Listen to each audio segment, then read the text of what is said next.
Greetings and salutations, everyone, and welcome to the Dirt Sheet Radio NXT post-show rewind for October the 8th, 2024. I'm Tyler, the Pro Wrestling Hipster, here with Molly Holly, the Chihuahua, and of course... CJ Carter, obviously not as big a draw as Molly, but I'm here anyways. People do love Molly. They always acknowledge her, as it would be. Hey, Randy, how you doing tonight, man? All right. But yeah, guys, we are here. We are here to talk about NXT, and man, we have a lot to cover. The second night on the CW network. But before we can get into that and discuss all of the wonderful fun that happened on the show tonight, I have to give that shout out to our partner on the web, comicbookclick.com. That's comicbookclick.com/dirtsheetradio for all of your pop culture comic book entertainment needs. Everything all in one place. Check it out. Make it your homepage. Look at it multiple times a day, just like we do. Not because we're legally obligated to do so, but because we love to do it. And while you're over there, take advantage of our sponsor, NordVPN, where if you sign up for one full year of NordVPN service, you will get 72% off that first month. The savings are absolutely out of this world. They're great. Go do it. Check it out. Not right this very second. Wait until after the show has concluded. And then... unless you think you can multitask. Yes, if you're that good at multitasking, then yeah, it's But we are here to talk about. We got a lot to cover, guys. It's a lot. Yeah. Oh, Mac, what a guy. All right. There is the chat is active tonight, and the love for Molly Holly, who is over here trying to burrow into pillows as we speak right now.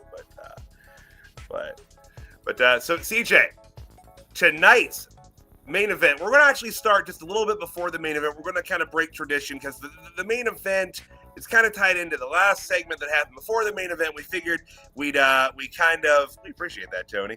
We figured that we'd start with that. So we'll be first discussing tonight the performance of a lifetime. Once in a million, Sexxy Red making her performance return to NXT television. So let's start there. CJ, man, what'd you think of Sexxy Red's performance tonight on NXT, as well as her, what she did last night on Raw? Well, I only caught very briefly parts of Raw. I haven't had the time to finish watching the whole thing. I'm still kind of a little iffy under the weather, but as far as tonight goes, it was one of those okay, it happened moments for me. Like, I'm not super into hip-hop or really Sexxy Red in general. Like, I hadn't heard of her until she started appearing on NXT. So I just kind of like, okay, well, she's here. Last night on Raw, I saw the intro part of it. She got the same introduction last night that she got tonight, essentially, just from Mike Rome instead.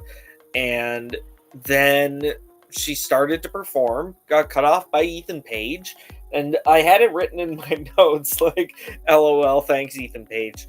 Right, like, yeah. It not that I have a problem with Sexxy Red, but, like, performative, like, concerts from outside performers, it's hit or miss for me. So I have to really be into that music in order to really appreciate it cutting into my wrestling time. Understand completely. And it's worth noting that when she was cut off by All Ego, it wasn't like even 50-50 on the boos. I'm going to actually make a leap here and say that it was like 75-25 that he was getting cheered for that. Oh yeah, definitely. In her hometown, mind you. Oh, she's from St. Louis. Yes. Oh wow, I missed that part. Yeah. But yeah, like it was insane just how quickly they flipped too, because like they were in her corner earlier in the night, like when they were airing graphics of her, the crowd was insane.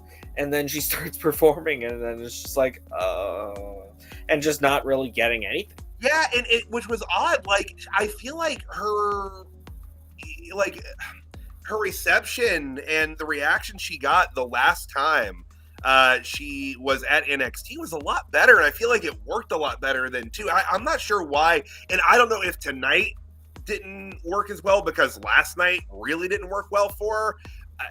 I'm really not sure, but it felt like a little bit of a misstep this evening, whereas like last time it felt like a much bigger deal. And again, I'm not very familiar with her work. I didn't know who she was until she was on NXT television, but I am to understand that with, an age, bracket younger than mine, she's a big deal. And it was a big deal that she was on, on NXT television. So I don't know though, but tonight it wasn't it. It wasn't it tonight. So, but thank you. That they were in Missouri too. Like, yes, she's a hometowner, but does that demographic really listen to hip hop either? I'm not sure, but like the crowd was good tonight.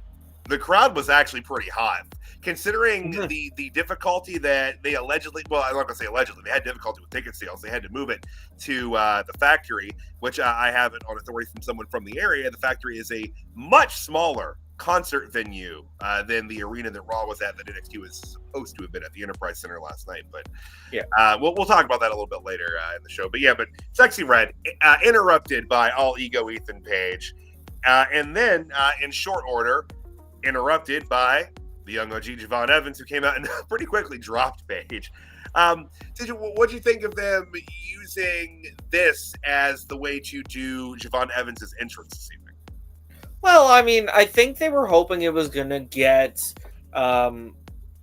Javon more over, being like, oh, he's coming out to defend the hometowner, but because of Ethan Page's reaction, I think Javon Evans just kind of got his typical reception, which is still great. Like, he's still super over with the WWE universe, and I think we'll talk more about the NXT title picture after this match, but I think he's definitely deserving to be in the conversation. Absolutely. But anything else on the Sexxy Red segment, or shall we talk about tonight's main event? Let's do it, brother. All right. So, as said, tonight's main event saw the young OG Javon Evans stepping into the ring with SmackDown wrestler the Viper, Randy Orton. And, while this image is up real quick too, I loved this venue. I don't wish poor or slow ticket sales on NXT ever. But man, this seems kind of like a silver lining for this, because I thought that this venue looked very unique. The crowd was set up in a very aesthetically pleasing way. I thought the acoustics were really good. Everything about this venue, I thought, fit the vibe of what NXT is doing, and again, kind of the younger age that NXT is skewing towards. And I would love to see NXT book these sorts of venues going forward on the road. I had that same thought too. I was definitely like, can you imagine the Hammerstein Ballroom, but with NXT banners all over it? I don't know if that's sacrilege or not, but I don't care. Like, that would be a hell of a crowd to put on an absolute banger episode of NXT.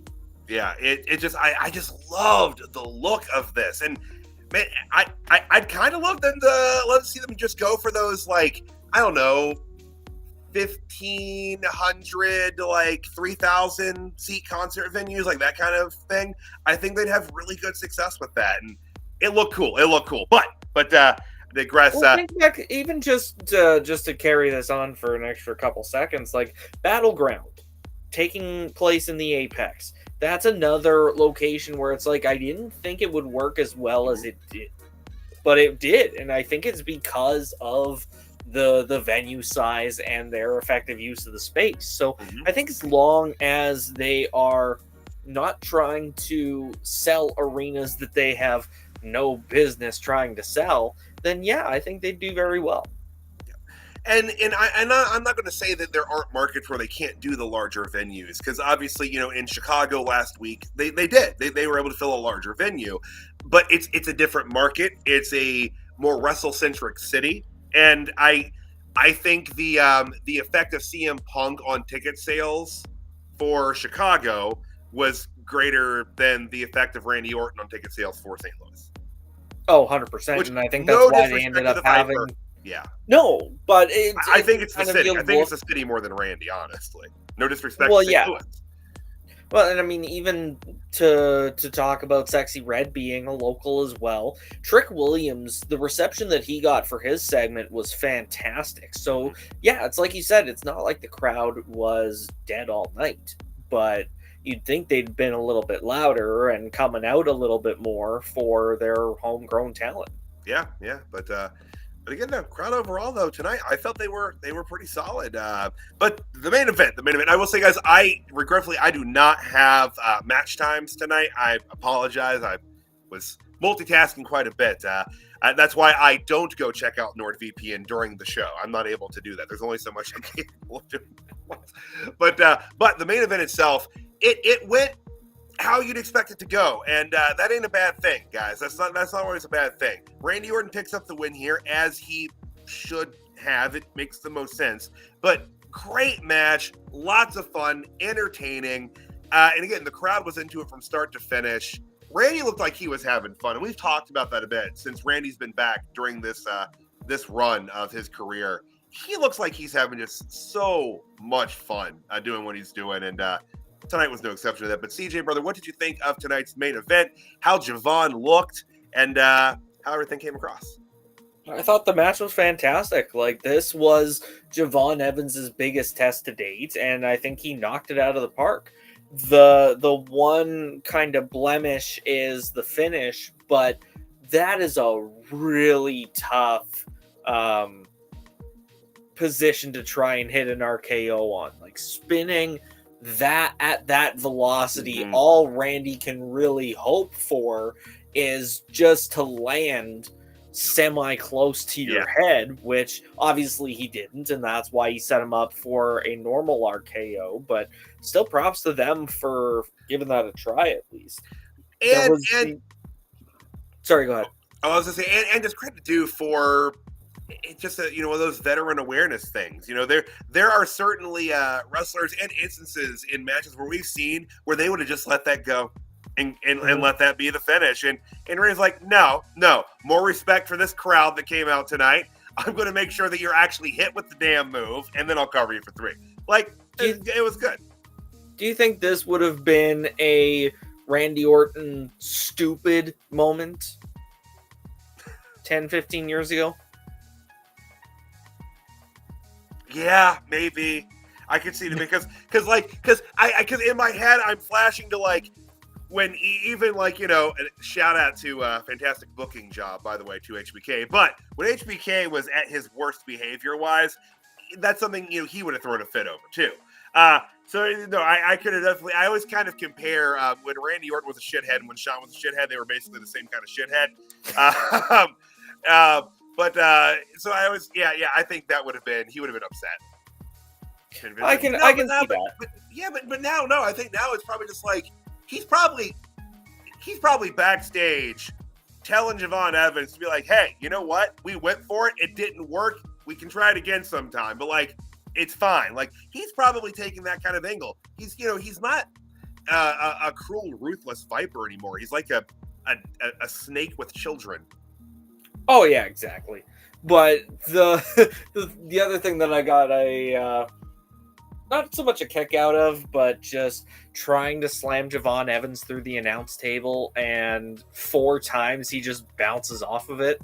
And the least they could have done was taken the hood off, because then that might have not cushioned some of the impact onto the table, and it might have actually broken.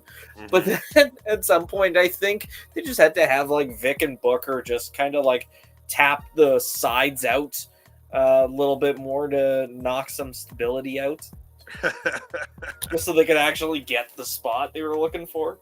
Right. Sometimes you got to do what you got to do, But a great match, though. Great match. Loved the show respect at the end from Randy Orton. Raising Javon's hand, and again, this is such a different Randy Orton. There was a part of my brain that was still sitting here waiting for the RKO to drop him again, but that's not the Randy we have nowadays. No, which I don't like. I miss that Randy Orton, but at the same time, I love this version that's just him having fun. Yeah, he's like I said, he's having such a good time being out there, and I'm sure he's also enjoying the aspect of getting to help the next generation come up. You know, like I think there was some truth in the promo that or the vignette they played last week where he said, you know, when I was his age, I was getting these opportunities, and those opportunities are why I'm where I'm at. So we want to give him those opportunities. It was great. It was a good story that they did here tonight, and it was a fun main event. Oh, definitely. And even just going back further to before he got injured, the stuff he was doing with Matt Riddle, like he had that same kind of attitude of just like, hey, I'm just having fun. You know, I'm just here to put smiles on faces. And if I win a title along the way, cool. Yep. Now, before NXT went off air, we had some interplay with Ava, Wesley, and Ethan Page. CJ, what'd you think of the closing segment here this evening, and what that means for the potential future of the NXT Championship? Well, we do see the announcement of a number one contenders match taking place next week, Wesley versus Ethan Page. And because of his performance tonight, Ava also added Javon Evans.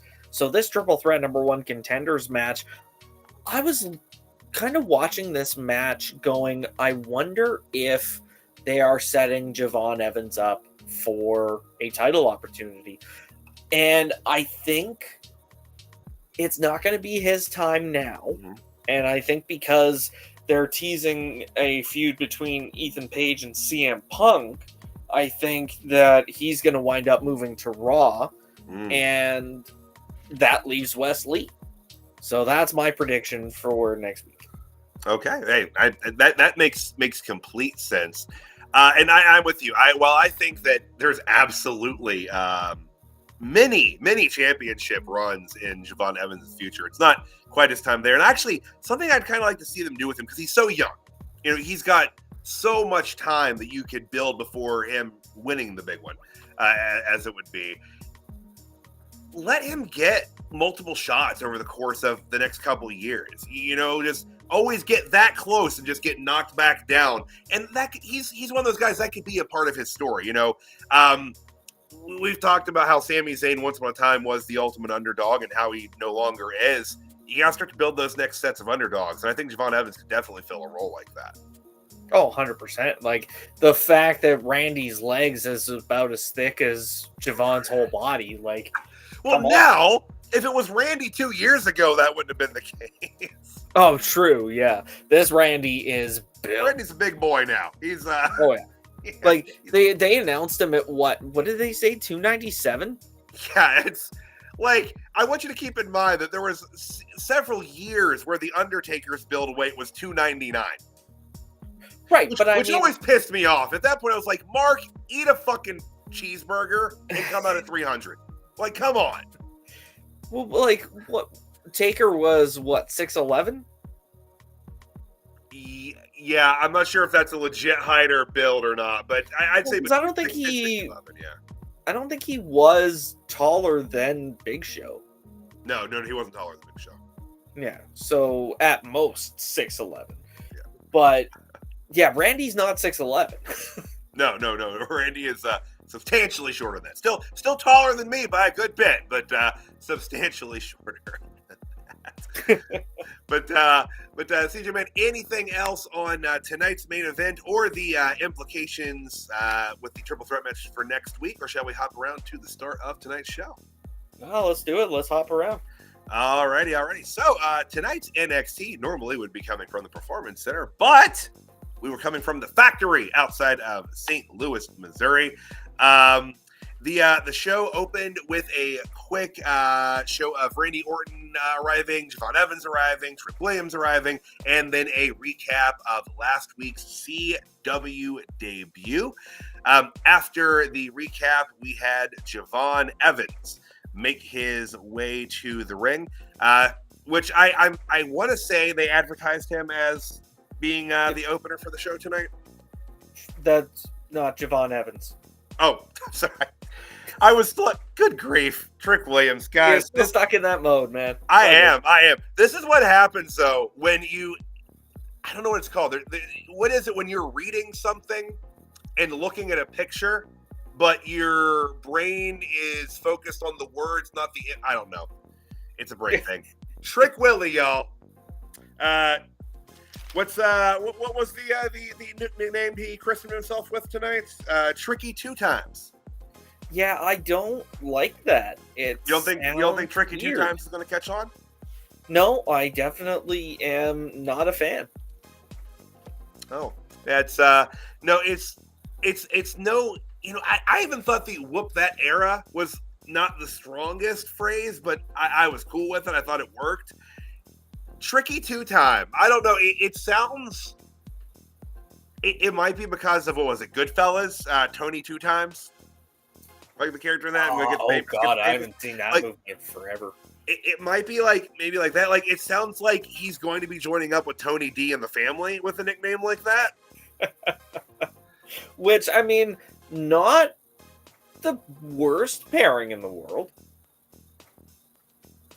No, it wouldn't be. It wouldn't be. But Trick Williams, Tricky Two Time, comes out, cuts a solid promo. Putting over some of the events that was coming up on tonight's episode and getting the crowd all amped up. And he wasn't out there for too long. Until he was interrupted by the former North American champion, Wes Lee. And Wes making his intentions pretty clear here that he is looking to get that NXT championship. CJ, what'd you think of Wes kind of making his appearance after his win last week and making his intentions? I mean, I was just happy to see Wes Lee in title contention. Like, I'm a huge Wes Lee fan, even after his heel turn. So I'm just excited for him to keep being on TV, to keep having a reason to be on TV. He and Trick Williams are two of the best promos on the show right now. So definitely setting a high bar for number one contenders. I'm going to say this, people might at me, I don't know. We've talked about how since Mello left, Trick seemed to kind of lack some of his traction, and he came across a lot better tonight on the mic. And I'm wondering if he just has somebody good to spar with, if he just comes across better. Wes is doing killer work with this heel run right now. And I'm wondering if that just helps elevate Trick. I don't know, because he felt like tonight's Trick promo felt like the work he was doing when he was going at it with Mello. Well, even going a little further back, his matches with Ilya Dragunov, before the Mello turn and after, when he was chasing the NXT title, it was, I remember thinking back then that Trick was something special and he was going to hit the main roster running. So I think you're right. I think there is something to the whoever Trick is in the ring with. Yeah. On any particular night. Yeah, and there's not any real issue with that. There were really, really great wrestlers that did their best work with really good, ring generals, for lack of a better term there. I've always put Batista in that category. I think Batista is a phenomenal talent, but he had to be in there with the right person. He had to be in there with the person that could really kind of point for him. And there's nothing wrong with that at all. That is not a swing or a swipe in any way, shape, or form. But I'm starting to wonder if Trick might be that sort of talent. And that's a fair assessment too. We'll have to see if again, it's years. What kind of traction he actually gets when he gets to the main roster. Right. And because his reaction on, the reaction he's gotten the reaction that he's received on his appearances on main roster shows has been great. The main roster audience is aware of Trick Williams and they like him.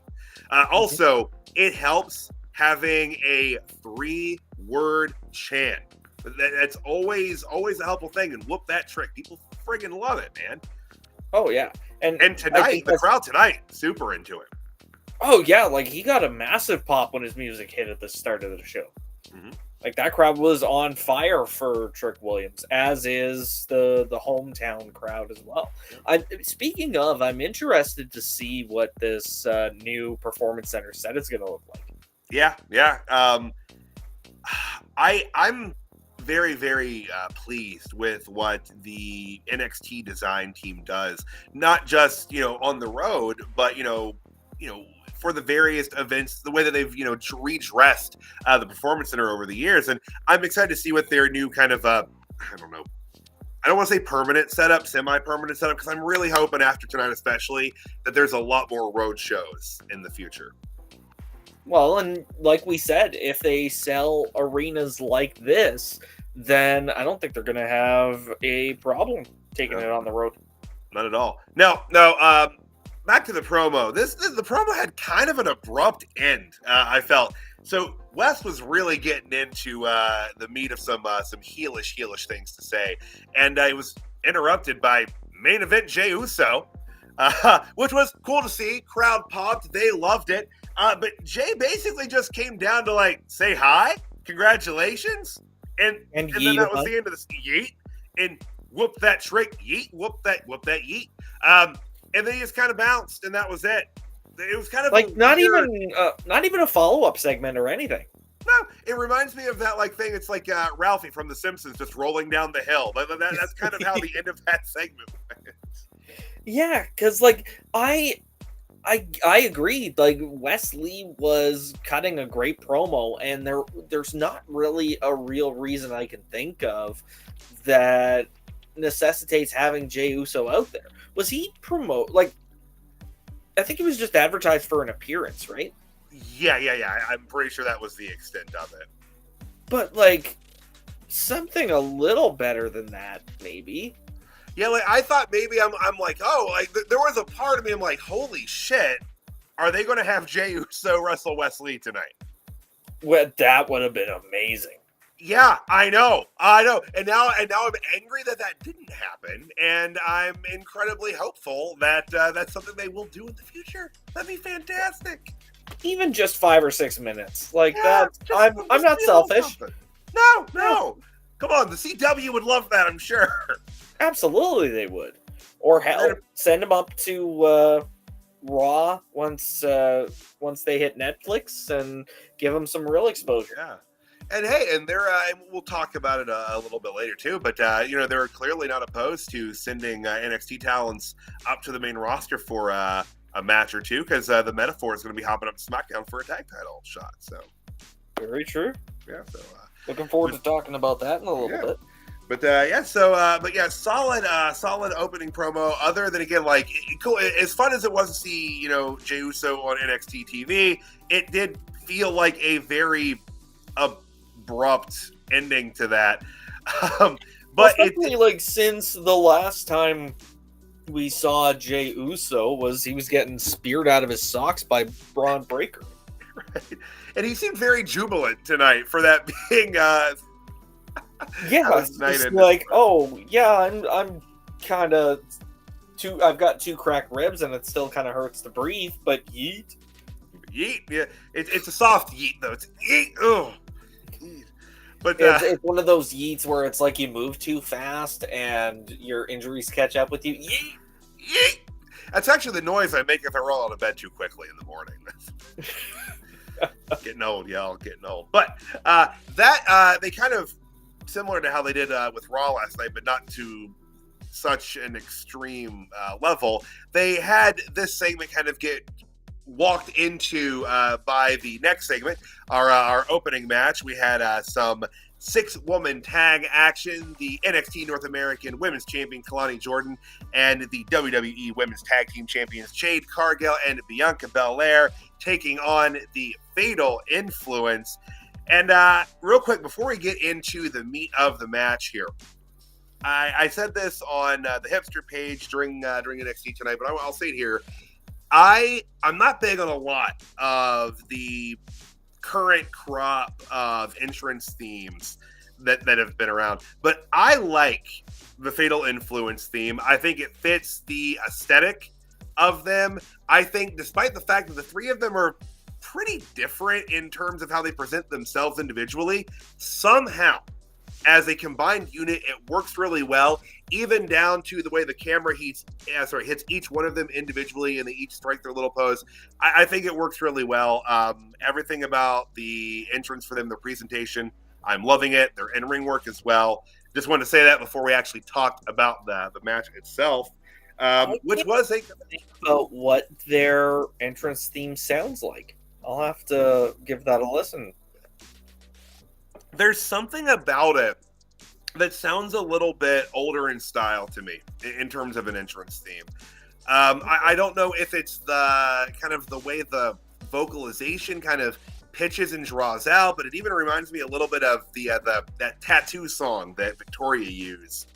Maybe that's it. Maybe it just kind of strikes some sort of like nostalgic chord somewhere in the back of my brain over that. But I really dig it, and I like to point that out because I crap on modern entrance themes a lot. Oh, fair enough. Well, because it's Def Rebel and they're easy to crap on. Yeah, they are, but they're going to be leaving soon from what we've heard. So, yes. But the match itself. The Faces picked up the win here. They gave this a pretty good amount of time. Like I said, I don't have the exact match times tonight, but it did take up a good section of the early quarter there. But solid ring work from everyone involved. I thought it was a great opener. My only critique is that it felt like it was a little more about Bianca and Jade than it was about the NXT talent in the match. But that's kind of understandable. They're the women's tag champions. Those championships are attainable by NXT talent, so a little more leeway on that. But CJ, man, what did you think of this match? Oh, I thought it was a great match. I appreciated the fact that they did let Kelani get the win. I think because, they are the WWE main roster talent that, they might not strong arm Kelani out of getting the win, but it's like, oh, we need to set up for this women's tag title match that we're going to have on SmackDown this week. So, but at the same time, it's like you're coming down to the network show to plug a match on the cable show. Like, that feels backwards a little bit. Right. But like, I thought this was a great match and very. Do we think this is gonna be like an opportunity that they take greater advantage of having the women's tag champs down in NXT? I hope they do. I do. There's a few reasons. One, if you're going to be so dead set on not having the NXT women get their own set of championship belts, if you're going to be that dead set for that, then you have to do this. They have to make more regular appearances. And for that matter, whoever the women's tag team champions are, they need to be making regular appearances on all three brands. That's just how it is. If you're going to have one set, they have to float. That's the deal. So yeah. Also too, I think it's good for Jade. I think it's good for Jade to get more reps in, and getting to do some more matches at the NXT level. I think it's good for her as well. Well, and working with a wider array of talent, and if she does end up working an extended feud down in NXT, then she has access to the Performance Center, all the training that goes into there, which, yeah, she did already get. But if they are able to take her main roster experience and kind of tweak their training to help her even more, then great. Yeah. But yeah, and again, I don't want people thinking that like I'm taking a dig at Jade Cargill or anything. She's coming along very well. I think there was a bit of a stutter in her growth, but she's improving leaps and bounds. But I think that as many reps you can get in, that's for everybody. There's always improvements to be made. No one's a perfect talent, but yeah. But no, I agree. But I think it was definitely, it didn't help her when they brought her in with so much hype Mhm. and then just to not utilize her properly because they were afraid to send her to NXT, I think was the problem. Yeah, I think part of their fear in that they feared backlash from the IWC because of the amount of hype they gave her on the Right. signing. But still, I don't think there's anything wrong with that. Like, and I think they learned a lesson there, because you can make that same argument for Stephanie Vacker or Julia, that the amount of hype and excitement over their signing, they could view it as like, oh, it's disrespectful to put them on NXT. It's not. It's really not. There's 100 reasons you'd want to put someone on NXT before popping in the main roster. And, some of those have nothing to do with actual in-ring wrestling skill. And I feel like a lot of people don't understand that. There's a lot of things that develop a wrestler into being main roster ready that don't have, exclusive ties to what you can do in terms of moves, and pacing and all that. And even just from the TV production aspect of it, like if you're someone who doesn't have as much experience on a big national or international stage, like Julia and Stephanie Vacker, their work with New Japan, they obviously have a greater understanding than someone even like a Javon Evans. Mm-hmm. Like he does have a considerable amount of indie experience, but get him in NXT first, because you don't want him crashing and burning on a main stage when he doesn't know where the cameras are, or he hasn't fine-tuned an opening that works as well for him like he has in NXT. Right. The Motor City Machine Guns, if rumors are true that, or previous reporting is true, that he was that they were NXT bound until they couldn't sign the Lucha Bros, and now they're headed to the main roster.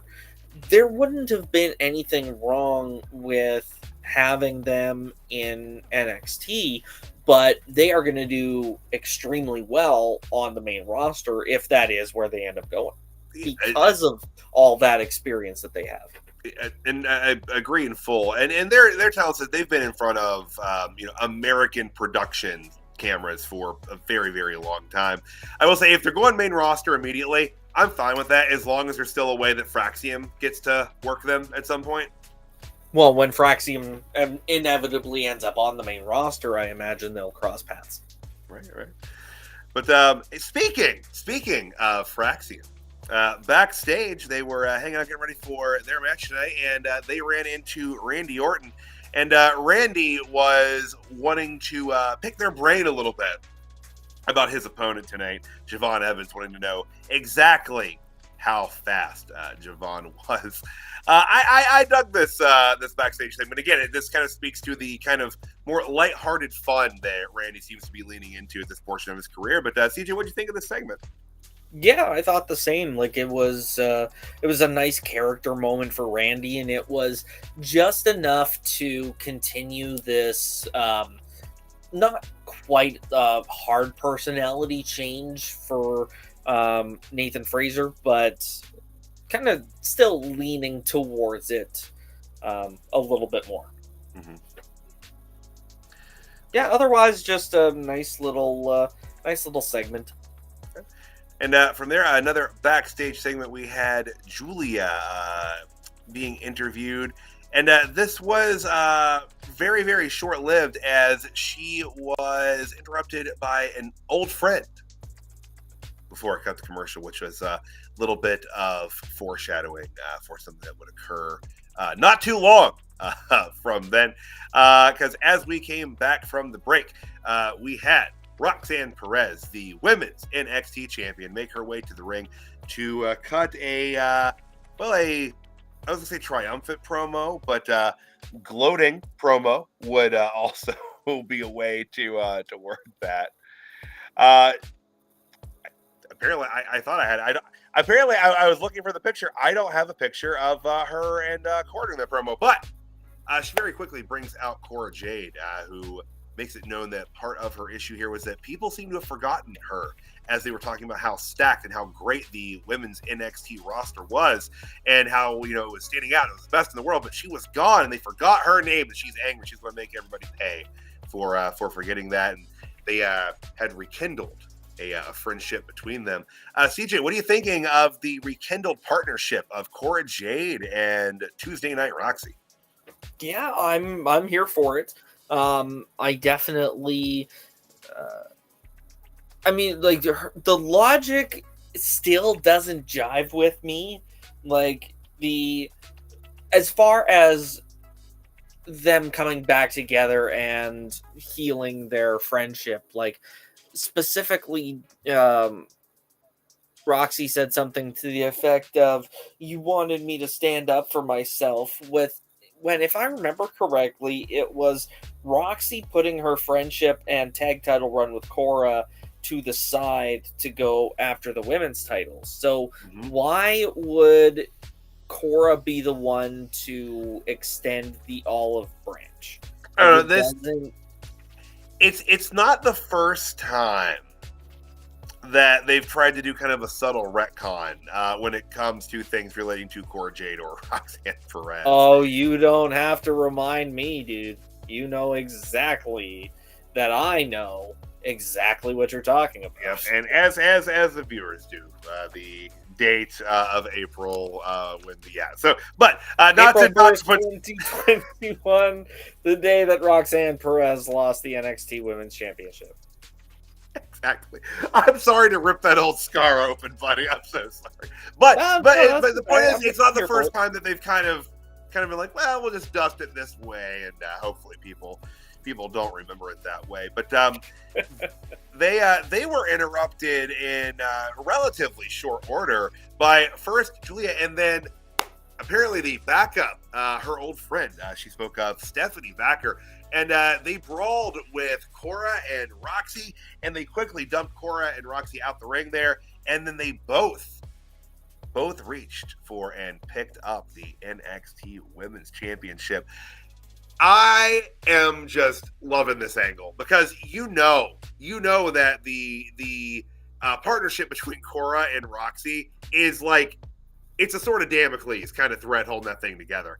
It's as tenuous as it could possibly be, and despite the seeming like acquaintanceship between Stephanie and Julia, again, they're both gunning for the same championship. There are so many moving pieces with these four women here, so many different match opportunities, so many different match combinations.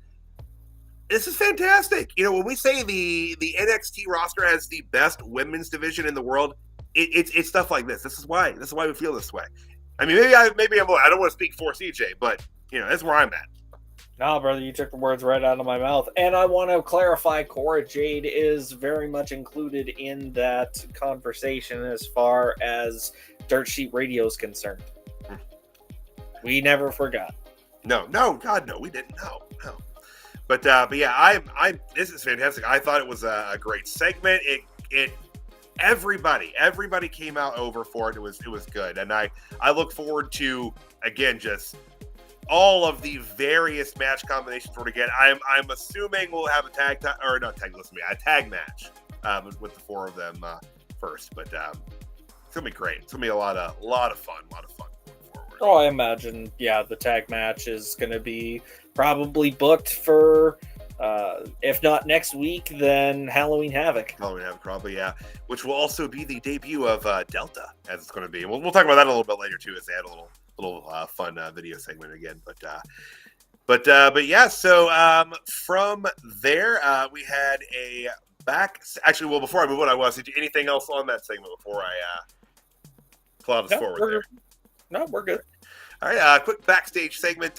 Which got the No Quarter Catch crew on TV this week, which I'm always glad to see the No Quarter Catch crew and Charlie Dempsey's Lemmy/Triple H facial hair that he has seemed to adopted these last few weeks.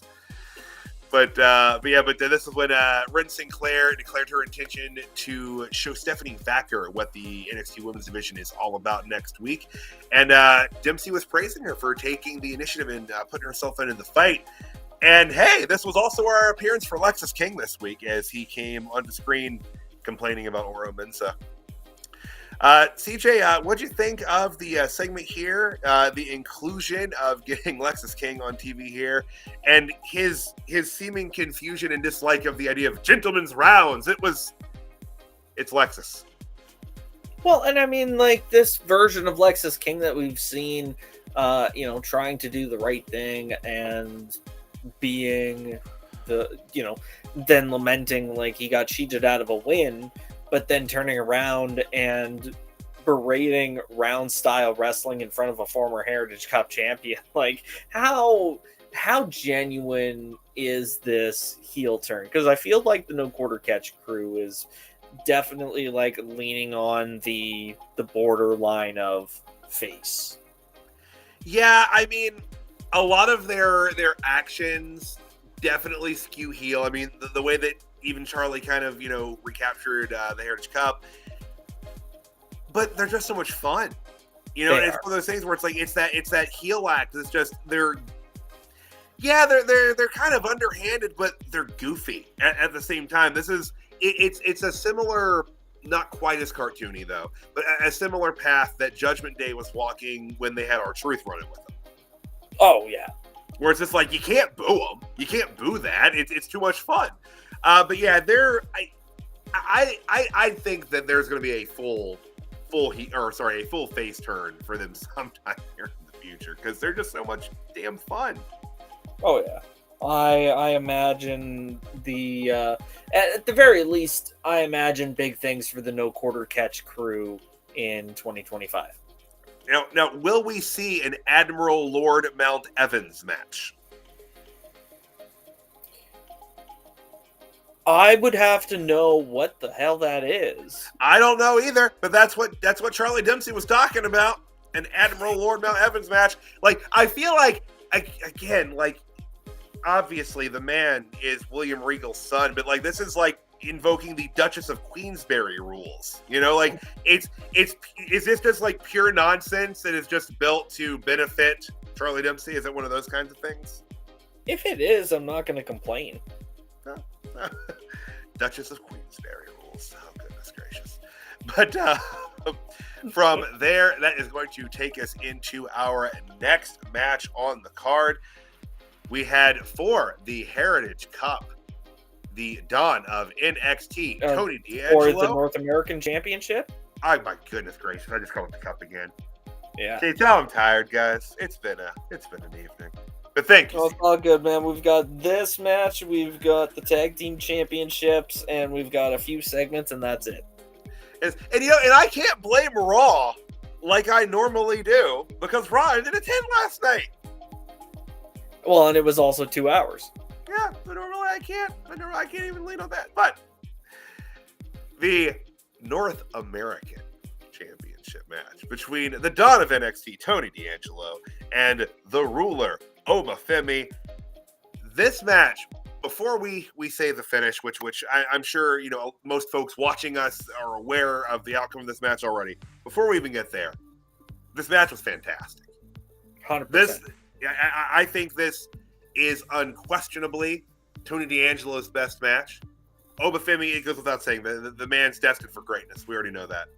But Tony D looked like a star coming out of this. The segment in the match where Oba inadvertently pushed Rizzo and the absolute change in Tony D'Angelo's demeanor and even the way he seemed to, it wasn't just the facial expressions, it was the way he was even wrestling. Everything changed after that point for him. And I want to point out that change happened almost at the 9 o'clock hour exactly when NXT started going head-to-head with AEW, which we'll talk about that a little bit too. But this match was fantastic. And CJ, before we talk about the ending, is there anything about the match you want to talk about? Well, I love this match. It was fantastic. The amount like to see how far Obafemi has come in the not even full year that he's been doing this for is incredible. Like he is the closest thing to a Braun Breaker that we've seen since Braun Breaker. Like that total package, that once in a generation star, and we've got two of them. Like this is amazing. But you mentioned Rizzo being like involved in the match. I love that they have weaved the importance of Adriana Rizzo into this feud basically since the start. Like, I mean, that was the catalyst of you don't say those kind of things about women that he was saying about Rizzo. Yep. But otherwise, it kind of rings true to the Gunther Zane WrestleMania match. Like, even down to the Rocky montage. Like, it's... So, I'm glad that they had that to set it apart.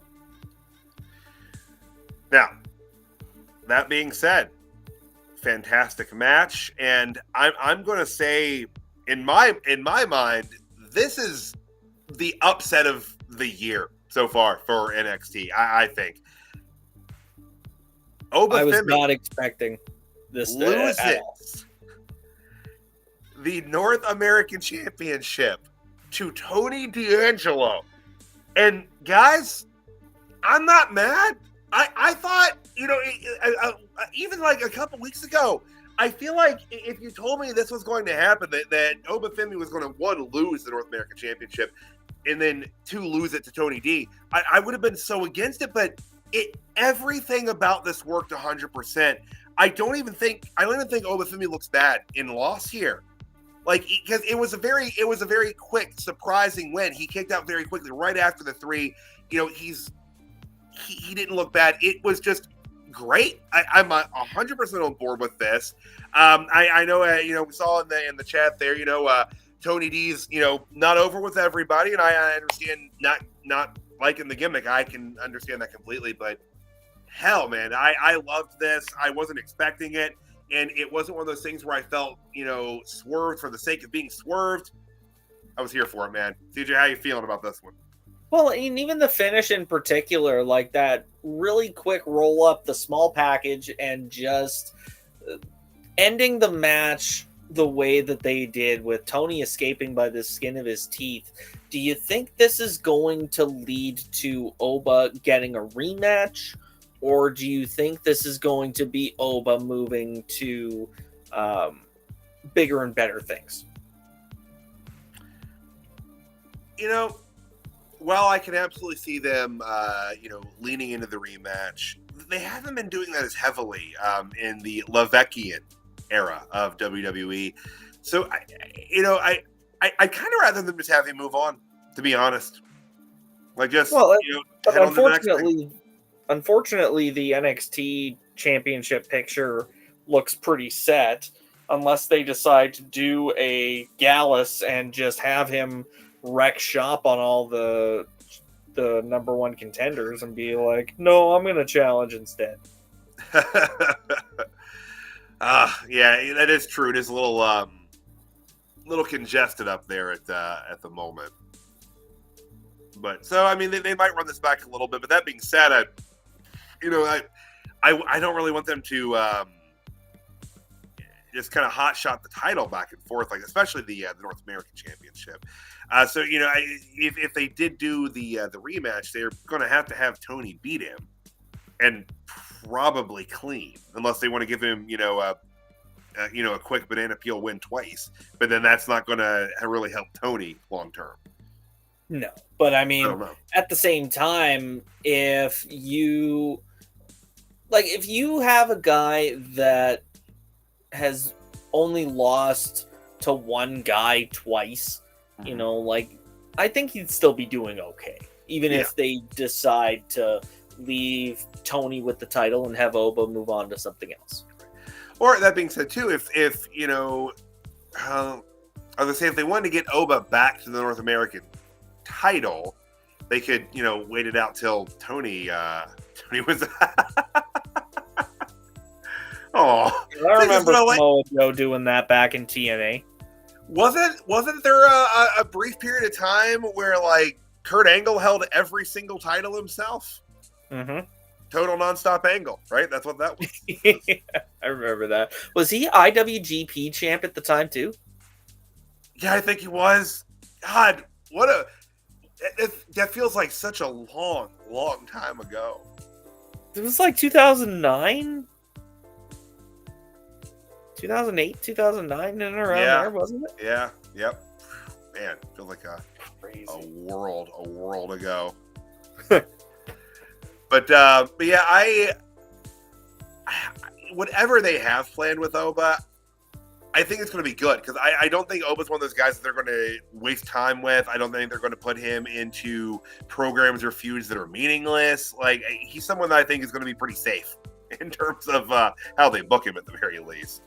Oh, I agree. And even in his introduction, I thought like I don't know what it was, but something about his lower third saying former tag champion and Heritage Cup champion. I'm like, it feels like they are setting him up for success here. Mm-hmm. So I wouldn't have been surprised if he won. And sure enough, yeah, they managed to book him to win. So I'm sure he's going to do well as North American champion.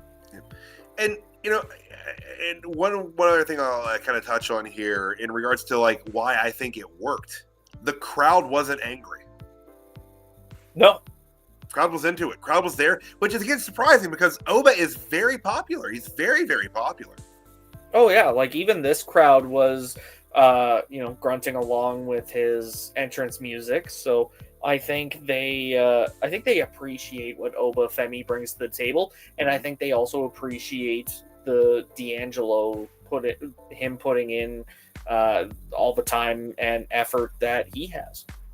And I do think he's improved a lot in the time frame. And I always kind of base it this way because we're coming up on a year of the rewinds here. But I think Tony D'Angelo has improved immensely in the time that we've been, covering NXT on Nurse Radio. Oh, definitely he has. And so is the rest of the family. Like, yeah. Oh yeah. When we were talking about whether the rest of the family was main roster ready, I would say yes. I think that this year's draft, the whole family would be able to do well if they had the right booking. But it's one of my long-standing grievances about the draft is bring them up with nothing planned for them, and then that's how they get stuck in catering for 2 years. Right. Yeah, and you never want that to happen. No. Mac, are you suggesting that Tony D is somehow attacking Oba Femi's exhaust port? Please don't phrase it like that. But that's what they did. I know, but you could have phrased that literally so many different ways. Yeah, I know I could have. But did I want to? Absolutely not. But man, anything else on the North American title change? I've never understood why putting someone through the announce table doesn't warrant a disqualification. Same. And I, the first time I got really, really upset about that was, I'm going to say it was WWF No Mercy on N64. The computer put me through the table and it wasn't a DQ. And I'm like, no, that's bullshit. I won this match. But, Well, because it's still a foreign weapon. Like that in the stairs. I feel throwing someone into the stairs is using a weapon too. Absolutely. But I don't feel that where do you draw the line? Barricades where I draw the line. Barricades not a foreign object. Stairs. I was just about to bring that up. It's like, how is that not a foreign object? It's padded. So is the floor. But if they peel the foam back and it's on the arena floor, that doesn't usually warrant a DQ either. Sometimes though, but I feel like not really modern day. Like I feel like maybe mid 90s. you might have seen a disqualification thrown for that, or at least like a referee like pleading like the wrestler's life depended on it. You know, no, don't do it. Don't Vader. I feel like he's yelling at Vader. Don't do it, Vader. I feel like that's something Vader. Trying to get Bronson Reed off the top rope instead of hitting another tsunami. Exactly. But yeah, fantastic though. But yeah, congratulations, Don of NXT, on that win. Real quick, but before I move on there, I'll get to Mac's comment on there. But yeah, you know, I want to keep in mind, like, Mac's talking about like making Tony D Oba's one spot of kryptonite, and Mac doesn't like Tony D's gimmick all that much. Well, and they did just try doing the same sort of thing with Gunther and Sami Zayn. Obviously, that didn't work out the same as hypothetically it might with Tony D and Oba Femi. But, I mean, he's literally only had the title for like 2 hours. So let's just let him give it time cool to with fantasy booking and see where everything takes us. And Mac is saying that the ring post is fair game. Well, but the ring post is part of the ring. Yeah, exactly. Like the steps being on the outside, if that would have a bigger argument if there wasn't the possibility of a count out. Like, that tells me they're not supposed to be on the outside, so the steps shouldn't be a problem. Or shouldn't be a factor. Which is why I think the DQ should stand. You know, I just want to say, one of the things that sets Dirt Sheet Radio far, far apart from other professional wrestling podcasts and programs, where else are you going to get a discussion on the philosophy of what constitutes a foreign object in a professional wrestling match? That very easily could have been a weekend deep dive. Right. And I think we might have to circle back to that at some point too in the future, because there's a lot to be said about this. I really feel I agree.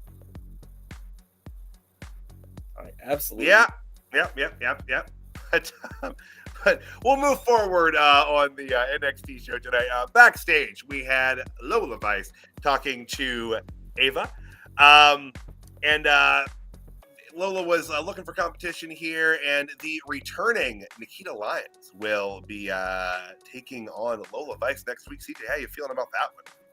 Well, I'm very excited to see Nikita back. I think I put it in the NXT group chat.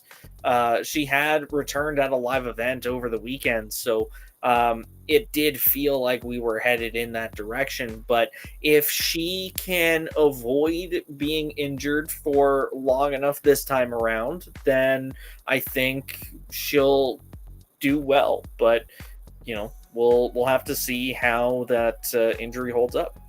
Yep. Yeah. Because it was the same one that took her out last time, right? Yes. Yeah, it was. It was the knee ACL, right? ACL, yeah.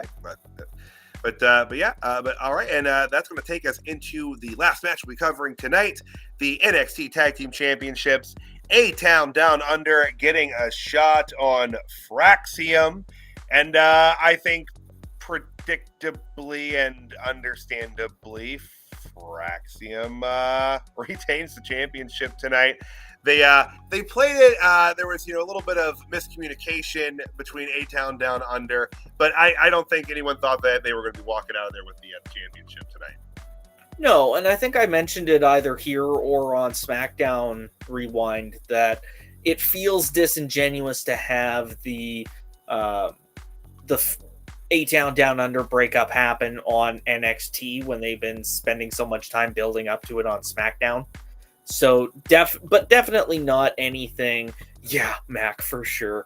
But yeah, absolutely an incredible match. All four of these guys have such amazing chemistry. It's insane. Like, I'm very excited to see.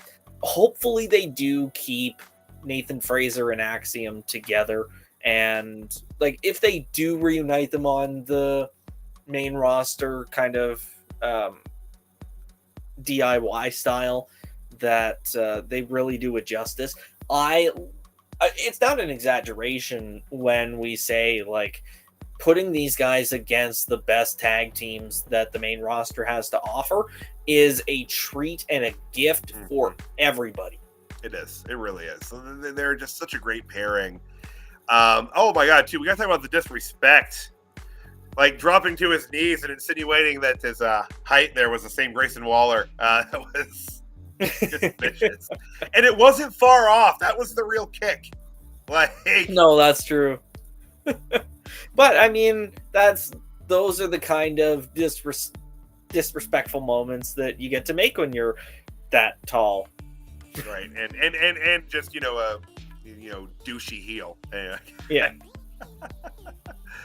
But yeah, great match, fast paced, and again, predictable outcome, but that's not a problem. And holy hell, like after the unpredictable and just upset outcome that was Oba and Tony D, I feel like anything was going to feel predictable after that. Oh, 100%. Well, and I mean, I obviously had my mind blown by Oba Femi and Tony D switching hands. So they could have walked away with the tag titles, and I would have just been like, we are in Bizarro World. Right? Everything's just on its head now. But fantastic. After that, we had a quick little video package for kind of catching up on the conflict between Ridge Holland and Chase U, which I was glad to see, because I was wondering if we were going to get any Chase U action here tonight. And after that, they were trying to get some words from Ridge regarding everything that's going on, and he was they had to hold back Riley Osborne as he tried to attack him. CJ, I'm a big Chase U guy, but how'd you feel about this little quick segment here? At least got their names and presence on TV tonight. Yeah, I was thinking about that before we got to this point in the show where I was like, we haven't seen Chase U at all. So when are we going to start this build for Andre Chase coming back? Because that's kind of what we've talked about the last few weeks, is obviously they're building up to Andre Chase coming back and him going up against Ridge Holland. But whenever they decide to pull the trigger on that is up to them. I figured a good time for it would be this week, especially if they want to set it up for Halloween Havoc. Yep. But yeah, I think that brings us up to the Sexxy Red Performance and the main event, if I'm not mistaken. Was there anything else before we do the hop into the jumpers and megastars and whatnot? You guys didn't want to talk about Sexxy Red? We talked about her at the top of the show. Her whole performance is awesome. Imagine not wanting to talk about Sexxy Red. How could you not want that? No, if you guys weren't too busy watching that other company, you would have known that we talked about Sexxy Red at the top of the show. We tied her into the main event. We figured her performance was so important, it had to be talked about before. That's beautiful. Event. That's beautiful. Now, granted, we did talk about how poorly the crowd received her and how it didn't really go that well, but we still talked about it beforehand. That's horrible, St. Louis. Screw you for that. But it's her hometown, man. It's her hometown. If you're watching us, don't forget to join us live immediately after the NXT stream is on. Nick and I will be hosting. We just wanted to pop in and say what's up. We about to be Rick Rude up in here. 2 shows in one night. Have fun with the jobbers and megastars, fellas. We'll see you next time. And y'all will see them very, very shortly. But it was like an AEW invasion in here. I was very frightened. I almost called the police. Well, and I mean, like, I saw it when they popped in, because we can see, like, their little profile windows, and I'm just like, okay. John popped in, and then I see a second John pop in, and I was like, okay, well, he's getting ready to share his screen for something, and then all of a sudden, Nick's on one of them, and they're both here. It was good times. You never know what's going to happen on a good old DSR stream. I love, genuinely, with just every bit of my pro wrestling fan heart, that I get to be a part of this. It's so wonderful. Like, every single bit of this. Like, it really is. Thank you, Caesar. Thank you. But you know what? Since we know, especially the fellas are waiting in the wings, let's get to it here. Real quick though, CJ, would you like to do a little shopkeeping for us before we hop into the Jobbers and Megastars? Yeah, we definitely got some business to take care of. Top of the list, make sure to use promo code DSR10 when you make an order off monk.com. They are essential organic oil diffusers. So if you like that good smelling stuff, be sure to check them out. Use promo code DSR10 to get your 10% off your order. Dolphin Pod shows are available everywhere podcasts are found, so be sure to check those out. Another place to check out on the web, comicbookclick.com/dirtsheetradio. Your best hub on the internet for everything pro wrestling, pop culture related. Make sure to check out the Major Issues show every single Thursday on their YouTube channel, Cold Case Project on their YouTube, and of course we have Shop DSR on our Shopify store. Be sure to check us out, get some sweet swag, and it helps support us. Right on, and that is going to take us into the NXT Jobber of the Night for October the 8th, 2024. CJ, who do you have as your jobber this evening, sir? Is it tacky to give it to Sexxy Red? John's gonna be mad. John's gonna be mad, but no, it is not, because she was also who I had written down too. It's just like, if you can't get over in your hometown, like, that's kind of a problem, you know? It is. And I don't know why it didn't work. It worked so well the last time, but I think it might just be she has a better fan base in Florida that'll cheer her in the Performance Center. Like, they hyped her up, so there's no reason why she shouldn't have gotten over, but you know, something I'd like to know would be the median age of the audience tonight in St. Louis. And I just want to know, like, if it's like, if you have to be, you know, between 18 and 25, you know, to really be into her. I don't know. I'm 39, y'all. I've aged out of, you know, pop culture for the most part. So like I don't really know. So but I'd be curious if that makes a difference. You know, if the Performance Center is, you know, more of a college age crowd. That's true. It very well could be that it's a demographic thing, but who knows? You think it'll be a while before we see Sexxy Red back, or before too long she'll be back on NXT again? I think they will use her again. I think they're going to try to reset them and figure out why tonight didn't work. And well, actually tonight and last night on Raw didn't really work out all that well. That was a question that I just had pop into my head as well. Do you think the appearance on Raw hurt her appearance tonight? I do. I actually do. And I think it was jarring having her pop up on Raw completely unannounced. And then they just cut her off with a video package out of nowhere. Yeah. You know, she worked for like 5 seconds, and it looked like she was about to start talking, and then we cut to a Hell in the Cell highlight. Yeah, and I felt like, I'm like, man, like, was something going wrong? Like, and it felt like something was going wrong, but a lot of things about last night's Raw felt very rushed and very like chopped together. So I, you know, thought maybe that was just a casualty of that, but like, I do believe that it hurt her appearance tonight. And it's worth mentioning that while they had been advertising her to be on NXT tonight for the last few weeks, WWE's official preview of NXT tonight on WWE.com made no mention of Sexxy Red. Do you think they were trying to back out and then either change their mind at the last second or found out that they couldn't? I don't know. I thought maybe they didn't advertise her because they were afraid some people wouldn't tune in if they knew she was going to be on TV.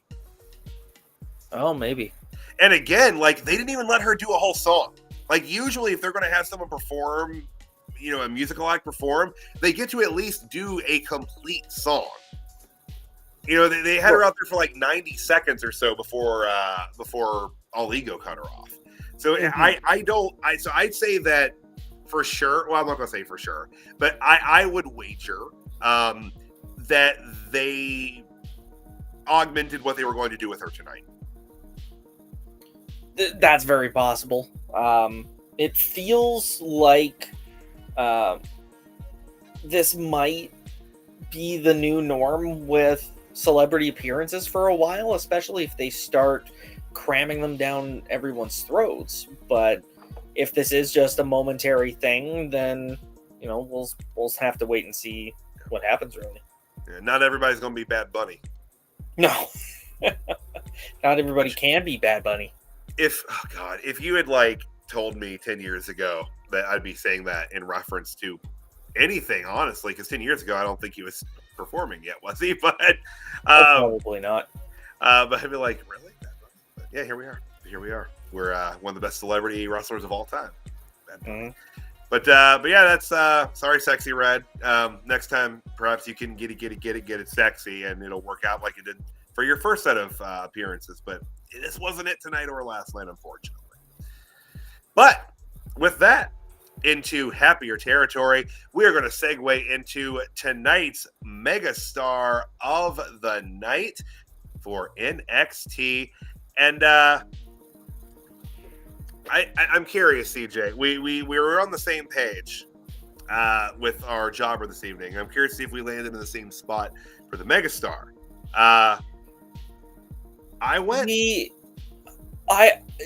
I had a few names cross my mind, and I don't know if we might have landed on the same one. I think we might be in agreement but disagreement. Okay. All right.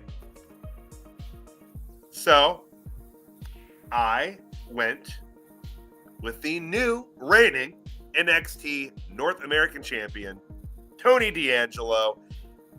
His performance was just so good tonight, and his expression change when Rizzo took that fall. It was just one of those moments where it's just, you wanted to see him just do whatever he had to do to win the match at that point. It was a great raw moment. And the fact that I am 39 years old and can still be made to feel like a little kid in moments like that, I got to give credit where credit's due. And that's one of the big reasons. But so you said you think we're going to agree but disagree. Well, that was before I realized that you picked Tony D'Angelo. I thought you were going to go with Javon Evans. Oh, my megastar of the night is also Tony D'Angelo. The story that they were telling throughout this entire feud is just fantastic. And if you would have asked me at the start of it how I thought this was going to go, I would have been and still am fooled.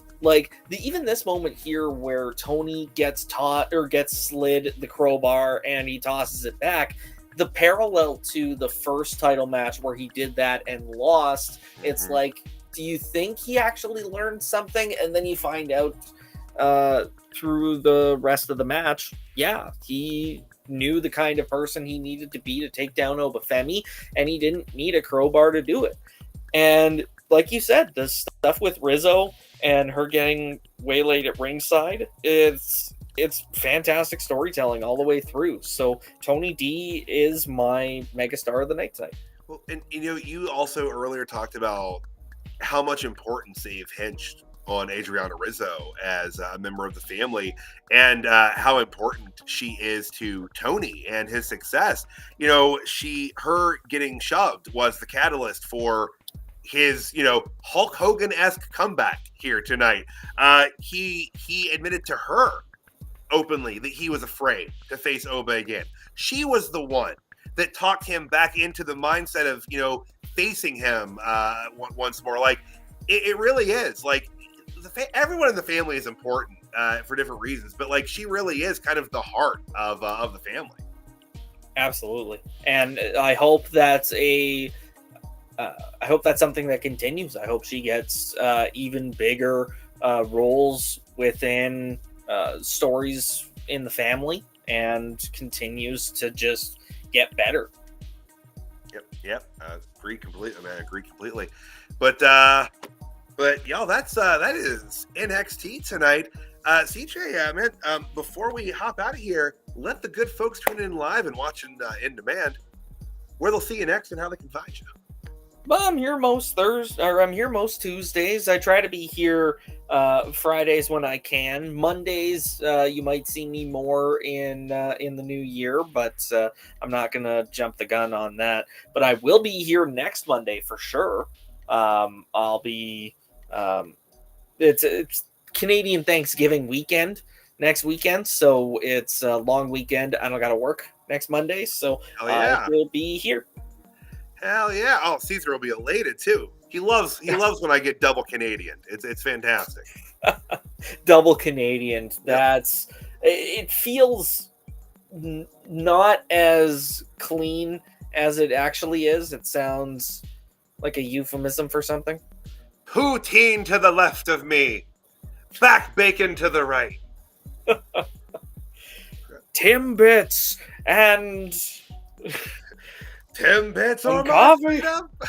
I do love Timbits. So, oh, good grief. But yeah, and hey, I'm Tyler. I'm the pro wrestling hipster. I'm here with CJ on Tuesdays, every Tuesday. And CJ, we should tell them we are trying to do a new weekend show. And I'm sorry, guys, I can tell you right now it's not happening again this weekend. The oldest is turning 16 this weekend, so I have to do dad things. And aforementioned Canadian holiday, I am otherwise occupied. So Molly would do the show without either of us. You know what really pissed me off? Better ratings too. Yeah, I feel like if we just set her up, and just, oh God, I don't want to do it now. I don't want to do that now because I just think it would just make me sad at the end of the day. Hey, dogs bring in ratings, man. Like, how do you think Cody Rhodes got over? It wasn't because of his wrestling ability or mic skills. No, it was Pharaoh. I think that's definitely a large portion. What do you think, Molly? Yeah. She begrudges there are more dogs in wrestling, but yeah, it's here Tuesday nights, Monday nights, and always having a good time. The Pro Wrestling Hipster over on Facebook if you want to see me on the socials. But CJ, man, anything else before we hop out of here tonight? Well, I think just the reminder that we are live most nights of the week. We're not even finished being live tonight. No, we're not. And we'll have Title Tuesday edition of AEW Dynamite Dirt Sheet Rewind. Looking forward to seeing John and Nick and whoever else ends up on the show, probably Caesar, talking AEW. It's always a good time. But thing that while this graphic is up, it's the only one that is outside the same sort of style image. Yeah, like it's that sort of segmented overlay for the rest of them, and then Dynamite's is just super flashy and in your face. Some of the angry people in the comments section would probably say it's because John's on the payroll from AEW. Oh yeah, totally biased. Yeah, absolutely, without question. Jesus Christ, people. My camera's not on, but I rolled my eyes along with you, Tyler. No, it made a sound, dude. I heard it. Like it was. You rolled them so hard, there was an audible sound. But the glass one rattled around. Peter Falk over there, guys. Peter Falk. But yeah. So live, like CJ said, every night of the week. And guys, again, if you're watching us live right now, AEW Rewind is going to be live in minutes. All right, so tune back into them. All right. But guys, have a wonderful. We're taking off. We are. Have a wonderful night, everybody. We will. Oh, that's the Jobber Night for all. Good grief! I'm tired. Have a good night, everybody. Yeet. Whoop that trick. You can say yeet because Jay was on the show.